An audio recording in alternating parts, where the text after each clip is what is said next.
আজ উত্তরবঙ্গের দার্জিলিং এবং কালিম্পংয়ের কয়েকটা জায়গাতে বিক্ষিপ্তভাবে কিছু কিছু জায়গায় বৃষ্টি হওয়ার সম্ভাবনা আছে। বাকি জেলাগুলোতে দু এক জায়গায় হালকা বৃষ্টির সম্ভাবনা আছে উত্তরবঙ্গে। এবং দক্ষিণবঙ্গের বীরভূম, মুর্শিদাবাদ, বর্ধমান, বাঁকুড়া, পুরুলিয়া এই জেলাগুলোর কিছু কিছু জায়গায় হালকা থেকে মাঝারি বৃষ্টিপাতের সম্ভাবনা, এবং বাকি জায়গাগুলোতে কোনো কোনো জায়গায় হালকা বৃষ্টি হওয়ার সম্ভাবনা আছে। আগামীকাল কুচবিহার আর আলিপুরদুয়ার এই দুটো জেলার কিছু কিছু জায়গাতে বৃষ্টির সম্ভাবনা আছে। আর দার্জিলিং, কালিম্পং এবং জলপাইগুড়ি জেলার দু এক জায়গায় হালকা বৃষ্টি হওয়ার সম্ভাবনা আছে। এবং উত্তরবঙ্গের বাকি জেলাগুলোতে আগামীকাল কিন্তু শুষ্ক আবহাওয়া সম্ভাবনা।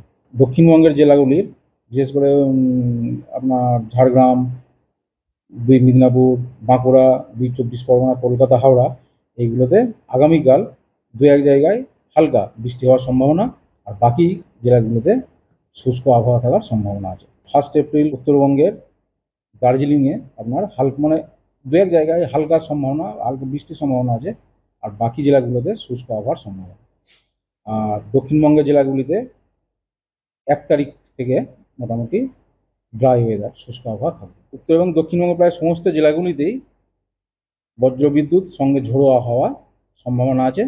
তার সঙ্গে উত্তরবঙ্গের এই দার্জিলিং, কালিম্পং, জলপাইগুড়ি কোনো দু এক জায়গায় শিলাবৃষ্টি হওয়ার সম্ভাবনা আছে, এবং ওই হালকা তুষারপাতও দার্জিলিং জেলার জন্য দু এক জায়গায় হয়তো তুষারপাতের সম্ভাবনা আছে। কলকাতা এবং দক্ষিণবঙ্গের ক্ষেত্রে আগামী 48 ঘন্টা মোটামুটি 2 থেকে 3 ডিগ্রি দিনের বেলায় তাপমাত্রা সর্বোচ্চ তাপমাত্রা বাড়ার সম্ভাবনা আছে।